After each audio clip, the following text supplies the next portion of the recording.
Hello students, आगे हम complex permanent tissue करते हैं। लास्ट क्लास में हमने meristematic tissue and simple permanent tissue complete कर लिया था। आज हम कॉम्प्लेक्स परमानेंट टिश्यू करेंगे एंड कोशिश करेंगे कि हम टिश्यू सिस्टम भी डिस्कस कर लें जितना हो सकता है। चलिए कॉम्प्लेक्स टिश्यू में देखते हैं। कॉम्प्लेक्स टिश्यू हम उस टिश्यू को बोलते हैं जिसमें सारे के सारे सेल्स जो होते हैं वो डिसिमिलर होते हैं। All cells are different but they together function as a common unit, लेकिन ये मिलके एक कॉमन यूनिट की तरह फंक्शन करते हैं और इस वजह से ये एक टिश्यू में आएंगे। ठीक है, तो कॉम्प्लेक्स टिश्यू सिस्टम में, कॉम्प्लेक्स टिश्यू में आपने सिर्फ और सिर्फ आपका जो एनसीईआरटी में दे रखा है वो दिया है सिर्फ जाइलम एंड फ्लोएम के बारे में। हालांकि इसमें कॉम्प्लेक्स टिश्यू में भी आगे सिक्रेटरी टिश्यू भी आ जाता है, लेकिन हमें यहाँ पे सिर्फ जाइलम एंड फ्लोएम ही पढ़ना है अकॉर्डिंग टू एनसीईआरटी। तो पहला हम इसमें टिश्यू पढ़ते हैं xylem. Xylem as you know, पहले से ही आपने पढ़ा है और आपको इतनी चीज मालूम होगी कि जाइलम जो है this is the tissue which perform the conduction of water and mineral in plant. Water and minerals conduction जो टिश्यू करता है उसको हम जाइलम बोलते हैं। ये प्लांट में रूट से एब्जॉर्ब, जितना भी water and mineral plant root से एब्जॉर्ब करेगा तो उस टिश्यू को, उस मिनरल को और वाटर को प्लांट के हर एक पार्ट में पहुंचाने का काम करेगा जाइलम। जाइलम को अगर जो हम देखें तो जाइलम जो है वो दो पार्ट्स में फिर ब्रॉडली क्लासिफाई होता है। एक होता है प्राइमरी जाइलम और दूसरा होता है सेकेंडरी जाइलम। उससे पहले हम जाइलरी एलिमेंट्स देख लेते हैं। जाइलम में क्या क्या चीजें मिलती हैं आपको। जाइलम के 4 एलिमेंट्स होते हैं, यानी कि 4 आपको डिफरेंट टाइप्स के सेल्स और यूनिट्स आपको जाइलम में मिलेंगी। पहला आ जाएगा हमारा ट्रैकीड्स, दूसरा आ जाएगा हमारा वेसल्स एंड तीसरा आ जाएगा हमारा फाइबर्स और चौथा आ जाएगा हमारा जाइलम पैरेन्काइमा। अब जाइलम में देखिए जो 3 एलिमेंट्स हैं स्टार्टिंग के वो डेड हैं। ये तीनों जो होते हैं डेड होते हैं मैच्योरिटी पे। Tracheids, vessels and fibres are dead at maturity, dead. इसमें आपको मैच्योरिटी में प्रोटोप्लाज्म नहीं मिलेगा। जाइलम में सिर्फ जो ओनली लिविंग एलिमेंट है वो है जाइलम का पैरेन्काइमा। जाइलम का पैरेन्काइमा ही केवल लिविंग होता है। इतना समझ में आया आपको। जाइलम के 4 elements tracheids, vessels, fibres and parenchyma, जिसमें केवल पैरेन्काइमा ही लिविंग है, बाकी सारे के सारे एलिमेंट्स क्या हैं, डेड है।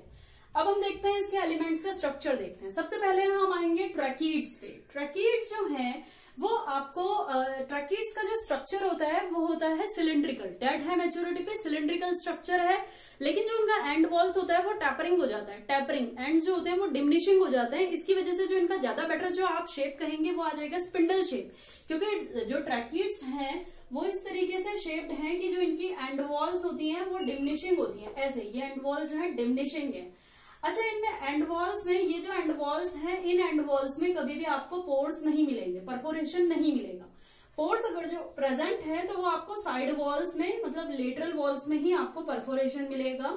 जाइलम की जो सेल, इसके ट्रैकीड्स की जो सेल वॉल होती है वो बनेगी लिग्निन से बनी हुई सेल वॉल है। आपको बताया डेड है तो इसका मतलब अंदर वाला पोर्शन जो है वो हॉलो हो जाएगा, हॉलो ल्यूमेन है। लिग्निन भी इसमें अलग अलग तरीके से एक्यूमुलेट हो सकता है, तो इसका जो ल्यूमेन होगा वो भी कैसा होगा, ऑब्लिटेरेटेड होगा। ठीक है, जहां जहां आपको इसमें पोर्स दिखाई दे रहे हैं, इसका मतलब पोर्स के प्रेजेंस का मतलब है कि the xylem tracheids can participate in the conduction of water and mineral. लेकिन क्योंकि जाइलम में ट्रैकीड्स में आपको पोर्स जो है वो साइड वॉल्स में ही दिख रहे हैं, इसलिए जाइलम एलिमेंट्स ट्रैकीड्स जो हैं अगर जो कभी भी वाटर कंडक्शन में पार्टिसिपेट करते हैं तो उनका अरेंजमेंट जो है वो साइड बाय साइड होगा, इस तरीके से साइड बाय साइड अरेंज होंगे। ठीक है, ये तो हो गया ट्रैकीड्स। दूसरा आता है वेसल्स। वेसल्स का स्ट्रक्चर होता है प्रॉपर, जो आपको लॉन्गिट्यूडनल जो शेप दिखाई देता है, जैसा आपको ये मार्कर दिख रहा है इस तरीके से जो लॉन्गिट्यूडनल शेप होता है that is of vessels. Vessels इस तरीके से लॉन्गिट्यूडनल होंगे। वेसल्स भी डेड हैं तो इसीलिए वेसल्स के अंदर भी जो है ल्यूमन कैसा हो जाएगा, हॉलो ल्यूमन होगा।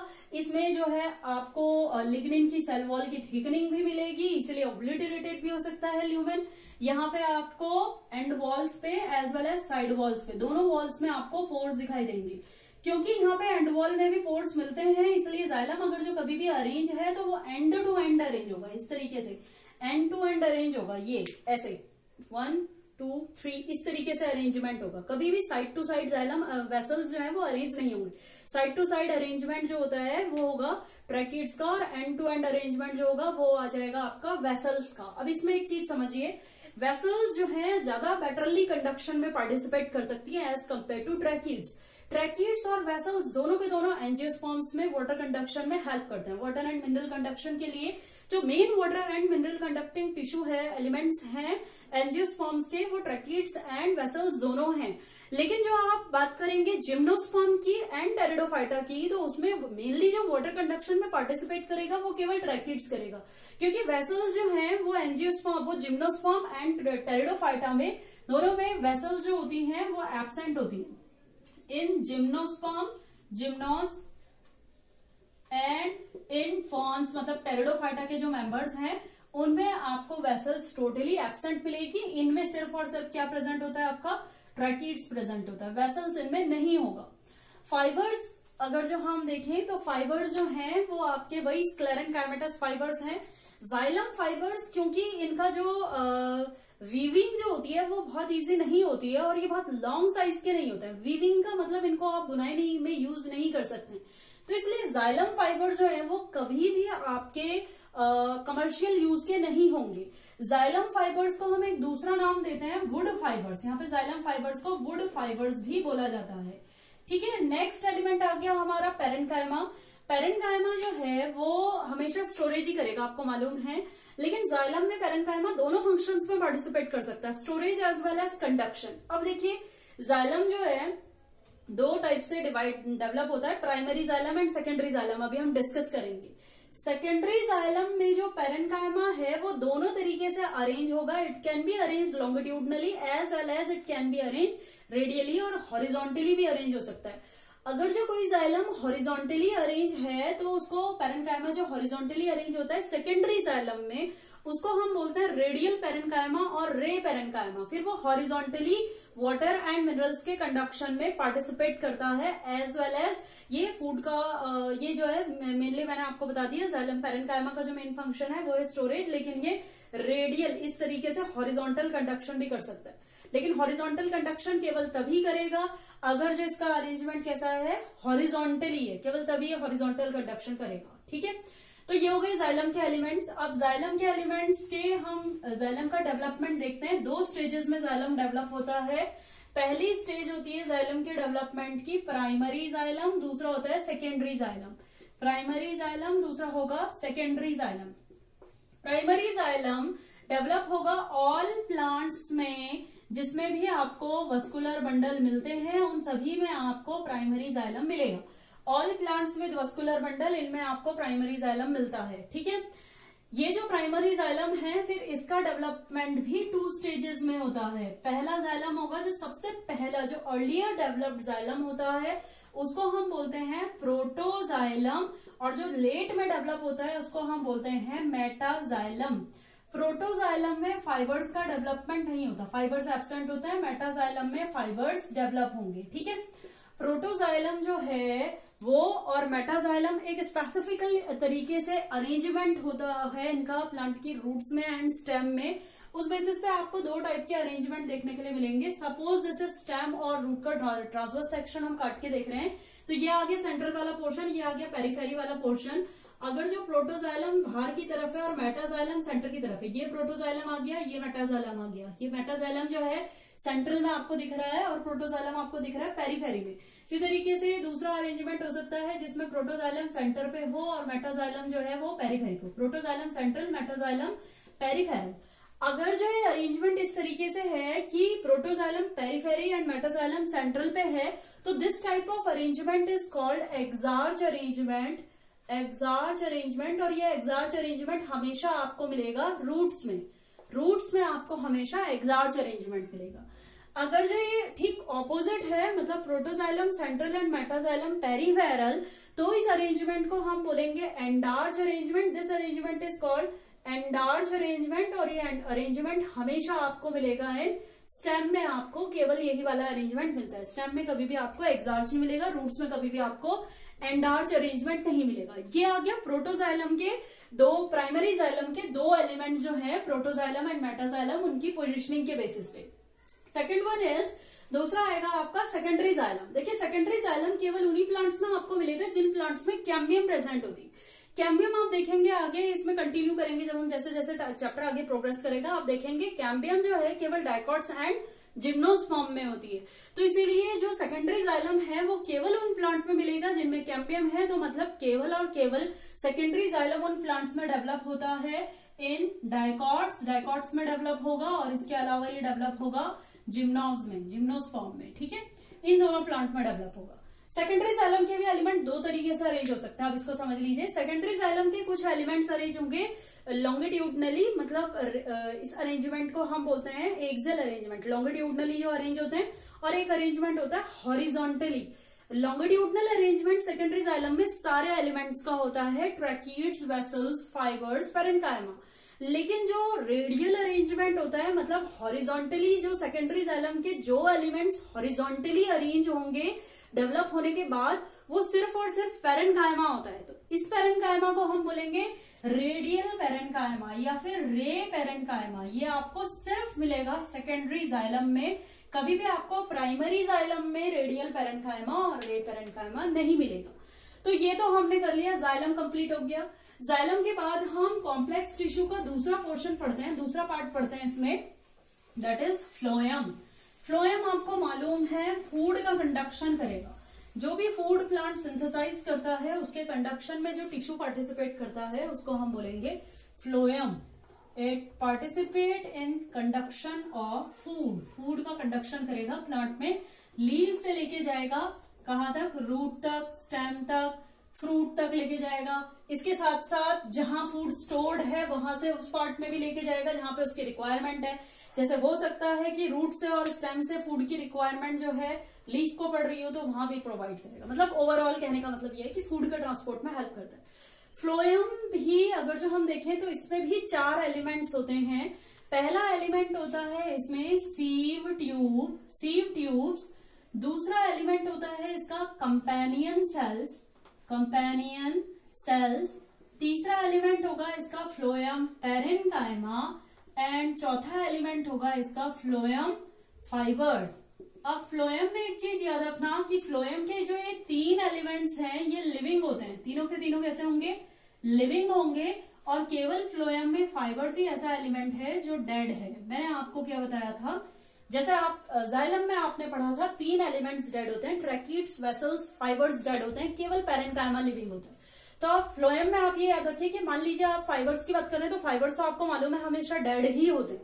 तो phloem fibres are always dead. बाकी जितने भी एलिमेंट्स हैं फ्लोएम के अंदर वो सारे के सारे कैसे हैं, लिविंग है। ठीक है, अब हम इसके एलिमेंट्स को पढ़ते हैं एक एक करके।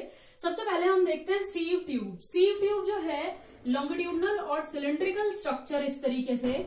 यहाँ पे आप देखेंगे लिविंग एलिमेंट है, तो इसमें मैच्योरिटी में इसका मतलब आपको प्रोटोप्लाज्म मिलेगा। लेकिन इसका जो प्रोटोप्लाज्म है वो पेरिफेरल को शिफ्ट हो जाता है, ऐसे पेरिफेरी को शिफ्ट हो जाता है, और सेंट्रल पोर्शन कैसा हो जाएगा, हॉलो। इस सेंट्रल हॉलो पोर्शन में आपको एंड वॉल्स में पोर्स मिलेंगे।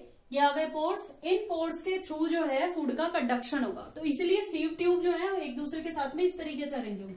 ये आ गई दूसरी सीव ट्यूब। ठीक है, तो ये आ गया सीव ट्यूब का अरेंजमेंट। ये 1 on 1 एंड टू एंड इसका अरेंजमेंट होगा। This is sieve tube.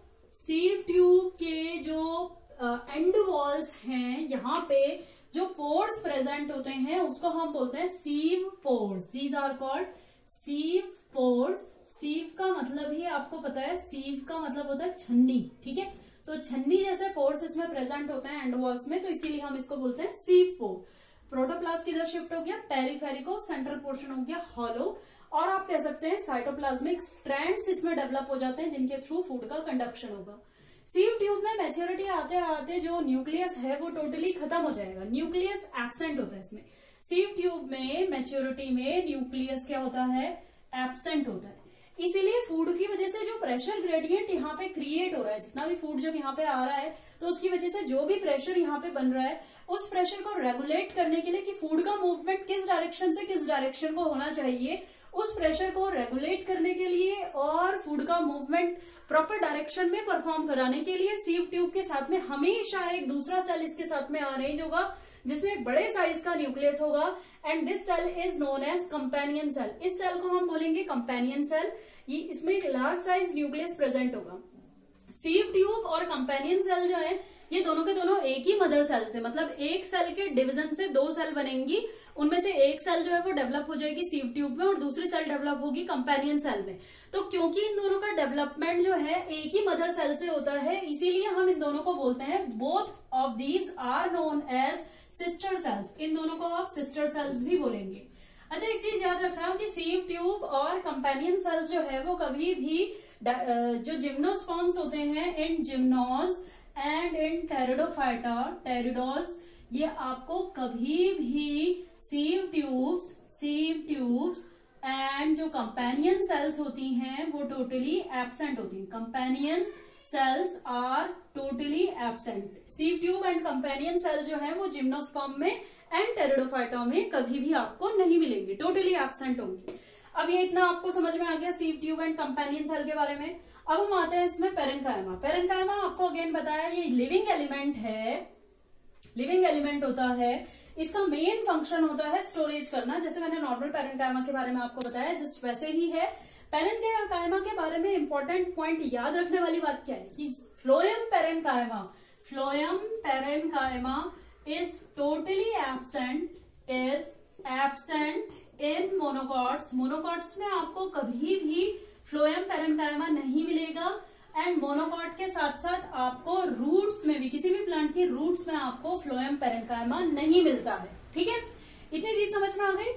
Next one is phloem fibres. Phloem में केवल जो डेड एलिमेंट है मेच्योरिटी आने पे जो डेड हो जाते हैं वो केवल है फ्लोएम फाइबर्स। तो फ्लोएम के फाइबर्स को हम बोलते हैं bast fibres and they are used commercially. इनका कमर्शियल यूज होता है, ठीक है। अब आप एक चीज याद रखिए कि कभी भी आप पे क्वेश्चन आता है कि which of the following fibre is can be use commercially, या इनमें से जूट प्लांट के कौन से फाइबर्स को हम यूज कर सकते हैं, तो वो ऐसे ऑप्शन दे देगा वुड फाइबर, बास्ट फाइबर्स, ठीक है, या नॉर्मल स्क्लेरेन्काइमा फाइबर्स, या जाइलम के अंदर और भी फाइबर्स होते हैं जैसे लिब्रिफॉर्म फाइबर, ठीक है, इस टाइप के फाइबर्स होते हैं, वुड फाइबर्स, इस तरीके से। तो आपको एक चीज हमेशा याद रखनी है कि जो फाइबर्स कमर्शियल यूज होते हैं वो सिर्फ और सिर्फ बास्ट फाइबर्स होते हैं, मतलब केवल फ्लोएम के ही फाइबर्स को हम कमर्शियली यूज कर सकते हैं। जाइलम के फाइबर्स का कोई भी कमर्शियल यूज नहीं है क्योंकि जाइलम के फाइबर्स की वीविंग नहीं की जा सकती है। फ्लोएम के फाइबर्स की वीविंग जो है वो पॉसिबल है। This is phloem. Now next one is phloem also develops in 2 stages. 2 types में हम 2 स्टेजेस में इसका डेवलपमेंट देखेंगे। First one is primary phloem, second one is secondary phloem. Suppose this is primary phloem. Primary phloem is present in all plants with vascular bundle. जिन भी plants में vascular bundle होंगे उन सभी plants में primary phloem होगा। Primary phloem का भी 2 stages में डेवलपमेंट होगा, protophloem and metaphloem. Protophloem fibre नहीं होंगे, मेटाफ्लोएम फाइबर्स होंगे, ठीक है। सेम वैसा ही है जैसा जाइलम में आपने पढ़ा। सिर्फ एक चीज आपको यहाँ पे जो नहीं याद होनी चाहिए वो ये नहीं याद करनी है, वो ये कि फ्लोएम में कभी भी आपको एंडार्च एंड एक्सार्च अरेंजमेंट नहीं मिलेंगे। वो सिर्फ आपने याद करना है किसके लिए, जाइलम के लिए। जाइलम में प्राइमरी जाइलम के जो 2 एलिमेंट्स हैं प्रोटोजाइलम एंड मेटाजाइलम, उन्हीं का एंडार्च एंड एक्सार्च अरेंजमेंट आपने याद रखना है। जो फ्लोएम है उसमें प्राइमरी फ्लोएम के अंदर कभी भी मेटाफ्लोएम एंड प्रोटोफ्लोएम में एंडार्च एंड एक्सार्च अरेंजमेंट नहीं है, बाकी चीजें सिमिलर है। Secondary phloem again just like secondary xylem, secondary phloem भी केवल उन्हीं प्लांट्स में आपको मिलेगा जिन प्लांट्स में कैम्बियम होता है, मतलब जिन प्लांट्स में सेकेंडरी ग्रोथ होती है उन्हीं प्लांट्स में आपको सेकेंडरी फ्लोएम मिलेगा। तो सेकेंडरी ग्रोथ अगेन कौन से प्लांट्स में होती है, केवल जो डाइकॉट्स एंड जिम्नोस्पर्म्स होते हैं उन्हीं में सेकेंडरी ग्रोथ होती है, इसीलिए केवल उन्हीं प्लांट्स में आपको सेकेंडरी फ्लोएम उन्हीं प्लांट्स में आपको सेकेंडरी फ्लोएम देखने के लिए मिलेगा, जिम्नोज एंड डाइकॉट्स। तो ये हो गया हमारा कॉम्प्लेक्स परमानेंट टिश्यू कंप्लीट। अब इसके बाद हम देखते हैं टिश्यू सिस्टम। टिश्यू सिस्टम पे आते हैं। कॉम्प्लेक्स टिश्यू कंप्लीट हो गया, next one is tissue system. जो टिश्यू सिस्टम क्या होता है, टिश्यू सिस्टम का मतलब एक ऐसा सिस्टम जिसमें अलग अलग टाइप के टिश्यूज जो है वो मिलके प्लांट के किसी पार्ट की फॉर्मेशन कर रहे हैं या प्लांट में कोई स्ट्रक्चर बनाने में इंपॉर्टेंट रोल जिनका है, तो इसको हम बोलेंगे टिश्यू सिस्टम। टिश्यू सिस्टम में आपके एनसीईआरटी में 3 डिफरेंट टाइप्स के टिश्यू सिस्टम दे रखे हैं। तो टिश्यू सिस्टम देखते हैं। 3 डिफरेंट टाइप के टिश्यू सिस्टम कौन कौन से हैं आपकी बुक में। First one is epidermal tissue system, epidermal tissue system. Second one is vascular tissue system, and third one is ground tissue system. अब समझिए इसको। एपिडर्मल टिश्यू सिस्टम मतलब एपिडर्मिस। एपिडर्मल टिश्यू सिस्टम वो टिश्यू सिस्टम है जिसमें कि epidermis बनाता है, मतलब which forms the outer layer of plant. Outer layer जो बना रहा है प्लांट के डिफरेंट पार्ट की, plant parts, that is called epidermal tissue system. Vascular tissue system वो है जो वस्कुलर बंडल्स बना रहा है, मतलब जो जाइलम एंड फ्लोएम की फॉर्मेशन कर रहा है, उसको आप बोलेंगे vascular tissue system. Ground tissue system except vascular bundles and epidermis and vascular bundle को छोड़ के प्लांट में जितना भी कुछ होता है वो सारा का सारा आ जाएगा ग्राउंड टिश्यू सिस्टम में। All tissue except vascular bundles and epidermis. Vascular bundle and epidermis को छोड़ के आपको मैंने बताया जितना भी कुछ टिश्यू होता है उस सारे को मिला के हम बोलेंगे ग्राउंड टिश्यू सिस्टम। ठीक है, एपिडर्मिस जो आउटर मोस्ट लेयर बना रहा है प्लांट के डिफरेंट पार्ट्स की, वस्कुलर टिश्यू सिस्टम जो कि वस्कुलर बंडल की फॉर्मेशन कर रहा है, ground tissue system vascular bundle और एपिडर्मिस को हटा के जितना कुछ है उस सारे को मिला के हम ग्राउंड टिश्यू सिस्टम बोलते हैं। तो हम इसमें सबसे पहला टिश्यू सिस्टम पढ़ते हैं, epidermal tissue system. Epidermis is the part of plant, epidermis is epidermal tissue system. Epidermis plant के सबसे बाहर वाली लेयर को हम बोलते हैं एपिडर्मिस। प्लांट के किसी भी पार्ट की, epidermis is the outer most layer of different parts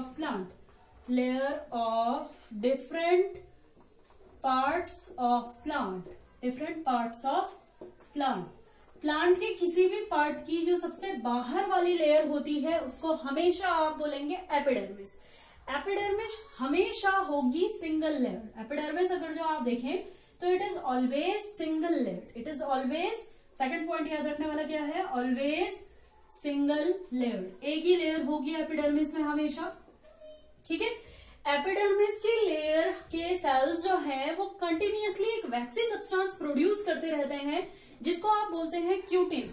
cutin जो है एपिडर्मिस की लेयर के ऊपर जमा हो जाता है, इकट्ठा हो जाता है in the form of cuticle. ये जो क्यूटिकल होती है it is impermeable to water and ये सेल्स से वाटर लॉस को, इवेपोरेशन के थ्रू होने वाला जो वाटर लॉस है उससे प्लांट के डिफरेंट पार्ट्स को बचाती है। मतलब cuticle prevents water loss by evaporation से water loss को प्रोटेक्ट करेगी, प्रिवेंट करेगी। ठीक है, इवेपोरेशन नहीं होने देती। अब देखिए जो रूट एपिडर्मिस होती है उसमें कभी भी क्यूटिकल नहीं होगी, क्योंकि रूट का क्या काम है, वाटर एंड मिनरल को एब्जॉर्ब करना, और क्यूटिकल कैसी होती है, वाटर के लिए इम्परमिएबल होती है। तो अगर जो रूट्स में क्यूटिकल होगी तो वो वाटर एंड मिनरल कैसे एब्जॉर्ब करेगा, इसीलिए रूट्स में आप कहेंगे क्यूटिकल जो होती है वो एब्सेंट होती है। रूट एपिडर्मिस में क्यूटिकल टोटली एब्सेंट, और इसीलिए रूट एपिडर्मिस को हम एक अलग ही नाम से रिप्रेजेंट करते हैं जिसको हम बोलेंगे एपिब्लेमा। याद रखना हमेशा, एपिब्लेमा कहीं भी टर्म आ जाएगी तो वो याद रखना रूट एपिडर्मिस के लिए टर्म यूज होती है। तो आगे एपिडर्मिस में मैंने आपको क्या बताया, एपिडर्मिस सिंगल लेयर्ड होती है। अच्छा, कुछ एक्सेप्शन भी इसके होते हैं, जैसे फीकस एंड नीरियम प्लांट की जो लीव्स होती हैं, ये एनसीईआरटी में नहीं दिया है इसलिए आप लोगों को मैं लिखा नहीं रही हूँ। इसकी जो जनरली जो लेयर होती है वो सिंगल लेयर्ड होती है। नीरियम एंड फीकस की लीव्स में आपको मल्टी लेयर्ड एपिडर्मिस मिलेगी। एपिडर्मिस के सेल्स क्यूटिकल प्रोड्यूस करते हैं जो वैक्सी कोटिंग है और वाटर लॉस को इवेपोरेशन से रोकती है। रूट एपिडर्मिस में जनरली आपको क्यूटिकल एब्सेंट मिलेगी क्योंकि उसका फंक्शन है वाटर एंड मिनरल को एब्सॉर्ब करना, और रूट एपिडर्मिस का जो दूसरा नाम होता है उसे हम बोलते हैं एपिब्लेमा। अब एपिडर्मिस में अपेंडेजेस मतलब एपिडर्मिस से क्या क्या स्ट्रक्चर्स अराइज होते हैं।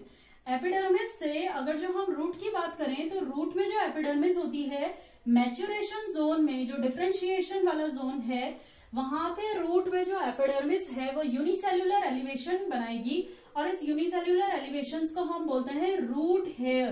देखिए एक एक सेल, सिंगल सेल ऊपर अराइज होके रूट हेयर की फॉर्मेशन कर रहा है। रूट हेयर का फंक्शन होता है it absorb water and mineral, absorbs water and mineral, absorb करने का काम करेगा वाटर एंड मिनरल्स। ये केवल आपको कहाँ मिलेगी, रूट्स में मिलेगी, ठीक है। दूसरा हम देखें अगर जो, तो स्टेम में भी इन सम डाइकॉट स्टेम ही केवल कुछ डाइकॉट की स्टेम में आपको एपिडर्मिस से multicellular hair like structure arise होते हुए मिलेंगे। उन हेयर लाइक स्ट्रक्चर्स को आप बोलते हैं ट्राइकोम्स। मतलब मान लीजिए स्टेम है या जो रूट है, तो ये स्टेम है या फिर लीव्स है, किसमें, डाइकॉट्स में, केवल डाइकॉट्स में। Stem and leaf epidermis gives rise to multicellular hairs which are known as trichomes. multicellular hairs called, इनको हम क्या बोलते हैं, ट्राइकोम्स। और ये केवल आपको किसमें मिलेंगे, इन डाइकॉट्स, इन सम डाइकॉट्स, वो भी बल्कि आप कहेंगे सम डाइकॉट्स, केवल कुछ डाइकॉट्स में आपको मिल जाएंगे। जैसे कि आपको ये मिलेंगे, ये आपको मिलते हैं जो ये होते हैं आपके पंपकिन हो गया, इसके अलावा लेडी फिंगर हो गया, इनके लीव्स में आपको और स्टेम में आपको देखने के लिए मिलेंगे।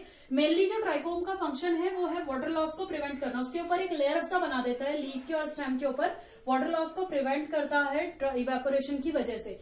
अगर जो कई प्लांट्स में आप देखेंगे ग्लैंडुलर भी हो जाता है, जैसे एक स्ट्रिंगिंग ग्रास एक प्लांट होता है, बिच्छू घास उसको बोलते हैं, या फिर बिच्छू घास से इसको कॉमनली आप बोलेंगे। तो इसकी जो लीव्स होती हैं उनमें जो ट्राइकोम्स है वो मिथोनिक एसिड और फॉर्मिक एसिड सिक्रीट करते हैं, जो एलर्जिक रिएक्शन कॉज करेगा और अपने आप को बाय डैमेज ड्यू टू जो हर्बीवोर्स होते हैं उनसे प्रिवेंट करेगा। ऐसे कुछ प्लांट की एपिडर्मिस होती हैं जो सिलिका ग्रैन्यूल्स एक्यूमुलेट करके रखती हैं, जैसे इक्विसिटम। इसके अलावा शुगर केन या सॉर्गम की जो लीव्स होती हैं वो सिलिका ग्रैन्यूल्स को एक्यूमुलेट करती हैं। सिलिका के एक्यूमुलेशन की वजह से ये जो लीव्स होती हैं बहुत ज्यादा रफ हो जाएंगी और इस तरीके से भी ये अपने आप को हर्बीवोर से प्रिवेंट करेगा, मतलब हर्बीवोर से प्रोटेक्ट करने का काम करेगा।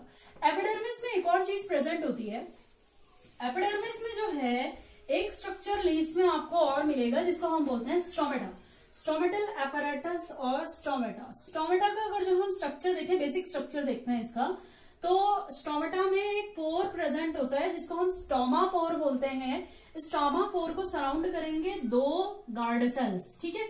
ये गार्ड सेल्स डाइकॉट में जो है आपको कैसे मिलेंगे, बीन शेप्ड और किडनी शेप्ड। अगर जो हम यही बात कुछ मोनोकॉट ग्रासेस की बात करें तो उन मोनोकॉट ग्रासेस में आपको ये जो सेल्स है गार्ड सेल्स, ये इस तरीके से आपको मिलेंगे, डम्बल शेप आपको सेल्स मिलेंगे, ठीक है।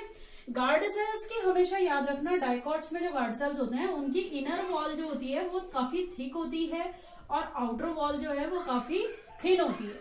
इन केस ऑफ मोनोकॉट्स की अगर जो हम बात करें तो जो गार्ड सेल्स हैं उनकी जो मिडल वॉल्स है वो थिक हो जाएगी, middle walls is thick, and जो इसकी एंड वॉल्स है वो आपको मिलेंगी thin, and walls are thin. हमेशा याद रखना सेल्यूलोज के जो माइक्रोफाइब्रिल्स हैं, जैसे मान लीजिए सेल वॉल है तो सेल वॉल में सेल्यूलोज जो होता है वो फाइब्रिल्स की फॉर्म में भी अरेंज होगा।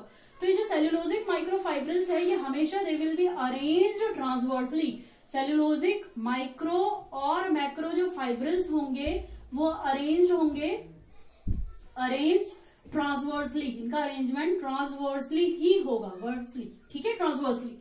गार्ड सेल्स में, गार्ड सेल्स के बाहर जो है कुछ स्पेशल टाइप के मॉडिफाइड एपिडर्मल सेल्स भी आपको देखने के लिए मिल सकते हैं। मॉडिफाइड एपिडर्मल सेल्स को हम बोलते हैं subsidiary cells. These cells are known as subsidiary cells. ये आपको डाइकॉट में भी मिल सकते हैं और यही आपको मोनोकॉट्स में भी मिल सकते हैं। इस तरीके से ये आ गया। This is the structure of stomata in dicots as well as in monocot में। कुछ ग्रासेस में मैंने आपको बता दिया। गार्ड सेल्स की टर्जिडिटी एंड फ्लैसिडिटी की वजह से स्टोमेटल पोर जो है वो ओपन एंड क्लोज होता है। अगर जो ये गार्ड सेल्स, ये मैंने आपको बताया ये कौन से सेल्स हैं, गार्ड सेल्स हो गए, दीज आर गार्ड सेल्स, ये आ गए guard cells. This is the pore called stoma, ये आ गया स्टोमा पोर, और ये आ गए modified epidermal cells called subsidiary cells, ये आ गए सब्सिडरी सेल्स। अगर जो ये गार्ड सेल्स जो हैं पूरे वाटर इनके अंदर प्रेजेंट होगा और ये गार्ड सेल्स पूरी तरीके से टर्जिड हो जाएंगे, पूरे फूल जाएंगे, तो ये जो स्टोमेटल पोर है ये ओपन हो जाएगा। अगर जो ये गार्ड सेल्स फ्लैसिड हो जाएंगे, अपने अंदर से वाटर लूज कर लेते हैं, फ्लैसिड हो गए, तो ये जो स्टोमेटल पोर है ये क्लोज हो जाएगा। तो जनरली आप देखेंगे मैक्सिमम प्लांट्स में दिन के टाइम पे स्टोमेटा ओपन होते हैं क्योंकि दिन के टाइम में गार्ड सेल्स टर्जिड हो जाएंगे, रात के टाइम पे गार्ड सेल्स फ्लैसिड हो जाएंगे। तो मैं एक जनरल केस बता रही हूँ आपको। बाकी हम ट्रांसपोर्ट इन प्लांट वाले चैप्टर में देखेंगे गार्ड सेल्स की टर्जिडिटी एंड फ्लैसिडिटी में ये चेंज क्यों आता है, और जो ये जितना भी आपका ये जो हम कह रहे हैं opening and closing of stomata होती है ये क्यों होती है, ये हम पढ़ेंगे उस वाले चैप्टर में, ट्रांसपोर्ट इन प्लांट वाले चैप्टर में। अब नेक्स्ट क्लास में हम vascular tissue system and ground tissue system, और उसके बाद हम सीधे आएंगे रूट एंड स्टेम के एंड लीफ की एनाटॉमी में। Okay, thank you.